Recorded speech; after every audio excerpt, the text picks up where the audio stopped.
Hello and welcome to my channel. Now that I have finished another page in my reading journal, it's time to talk about 5-star reads again.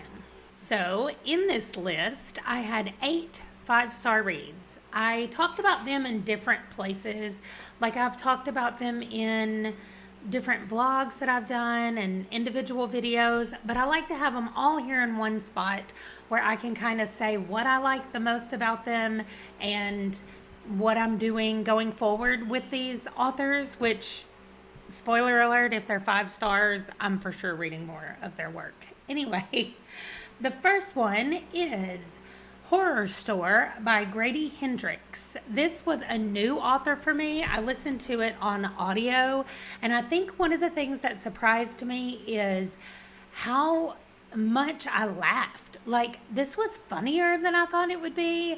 I mean, I kind of knew that Grady Hendrix was popular in horror and that I had heard some reviews of some of his other stuff and just the titles of some of his books. Like, he's got the Southern Book Club's Guide to Slaying Vampire. I'll put a picture. It's something like that.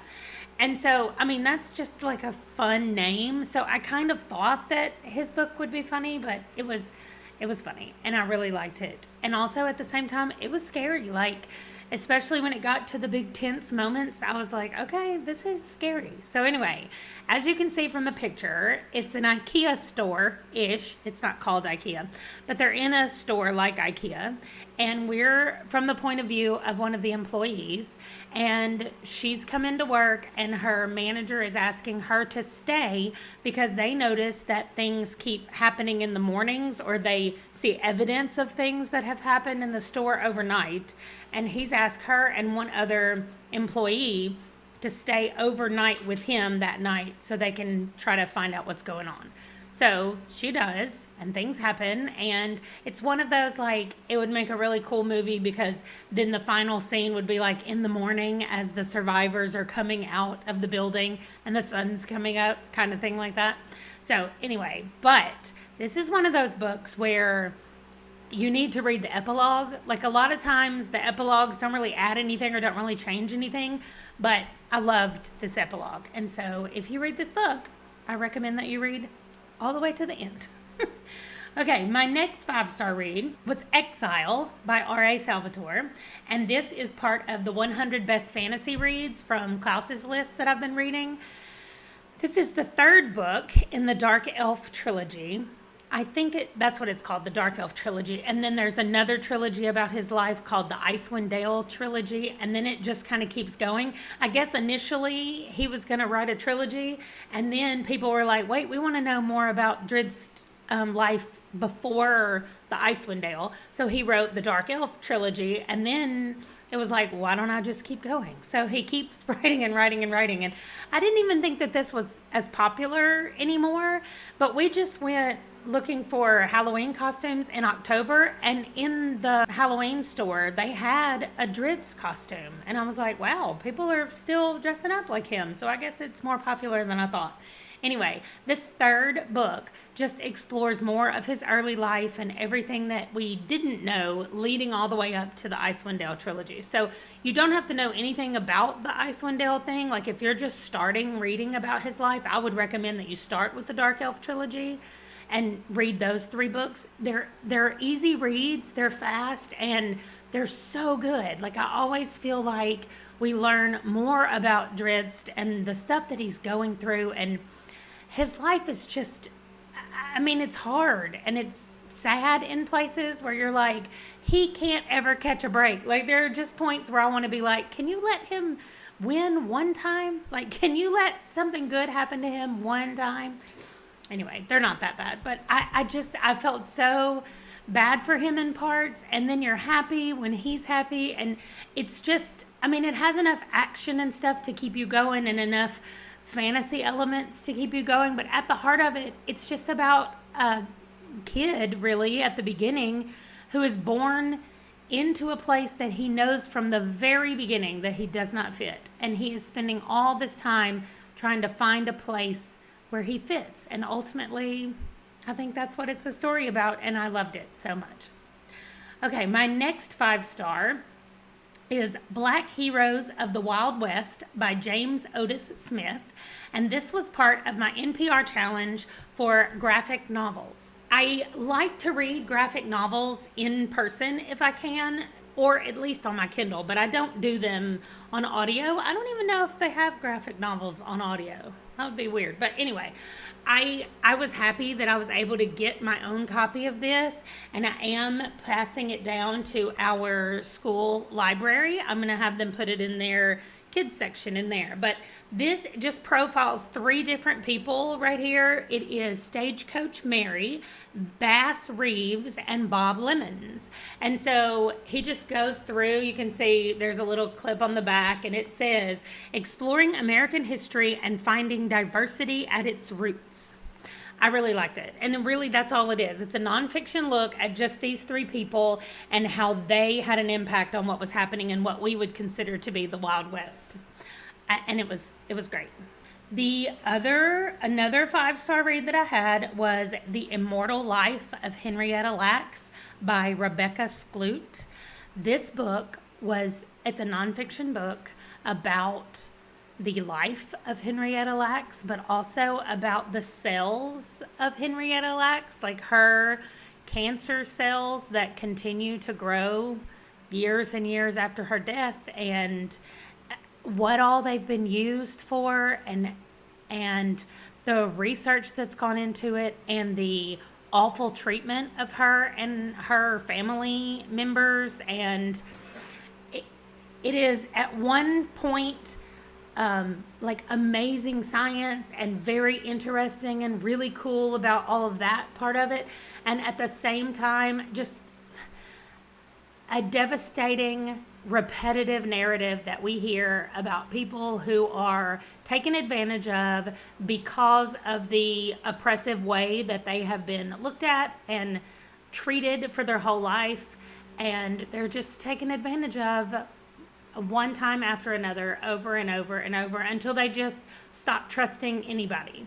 And so Rebecca Skloot came along, and she talks to all of Henrietta's children and Henrietta's husband, and you just really get to see kind of the effect that everything has had on them, and the fact that these things were happening with their mother's cells, and nobody ever said anything to them, and nobody explained anything to them about what was happening. And there were so many rumors. This is in Baltimore around Johns Hopkins Hospital at the beginning, and so there's so many rumors around the hospital, and it was just such an interesting look about how things have changed and yet how things have stayed exactly the same. Okay, my next 5-star read is Rita Hayworth and the Shawshank Redemption by Stephen King. This is such a small book. I mean, it is an actual book. I have it right here. And it is, in this form, 110 pages. But I'm sure that Stephen King would consider this a short story just because of the way his other books, how long they all are. But I have seen the Shawshank Redemption movie years. It's been a really long time. And so I'm definitely going to go back and watch it again. And I had no idea that it was called Rita Hayworth and the Shawshank Redemption. And once you read it, you definitely know why it's called that. But it was so enjoyable. It's told through one narrator who's telling the story of Andy Dufresne, who is another inmate at the Shawshank prison. And he just talks about Andy and how he was different from the other prisoners, and what he did to get in prison or didn't do and got sent to prison, and what he did about that, and how he changed through the years that they were there together. And it's great. And it's a book about not giving up and persevering even through horribly unfair treatment. So it was great. I really liked it. One of my favorite Stephen Kings. Not my absolute favorite, but nothing's knocking the stand down yet. Okay, another 5-star. Lioness Rampant by Tamora Pierce. Okay, this is the 4th book in the Alana series, and it's the last Alana book. I do think that maybe we're still in the There are more books about the country of Tortal, but it's the last in the Alana series. And I loved it. I loved how it ended. I have loved following Alana. I cannot believe that this series existed like when I was in high school and I had no idea this was even a thing.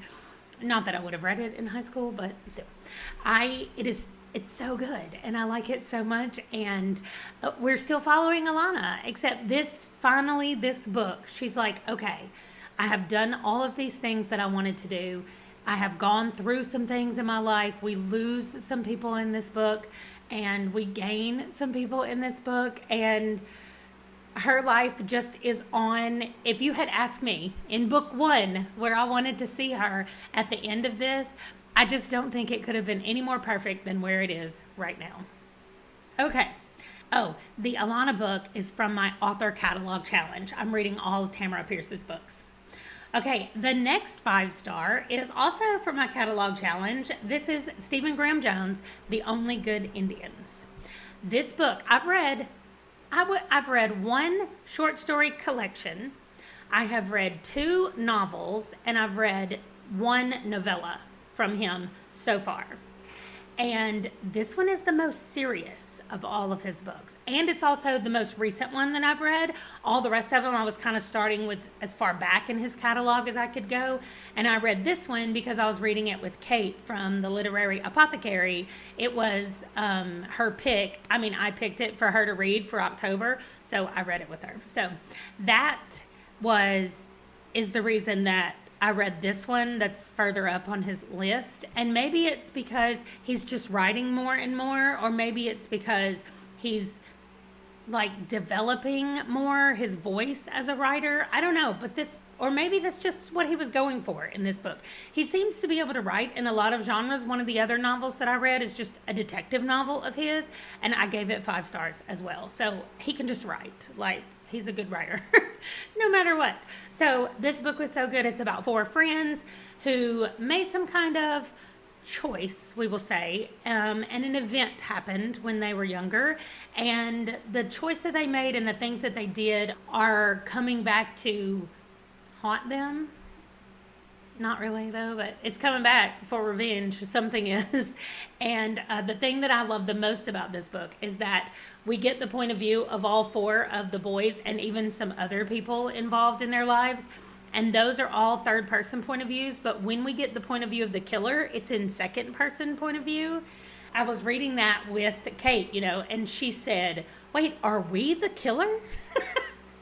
And so I said, well, that's what it seems like when you're reading it in second person point of view, right? Like, so it was really good. And I really, really liked it, as I have most of his other books. Okay. And finally, the last 5-star I have on this page is Firefight by Brandon Sanderson.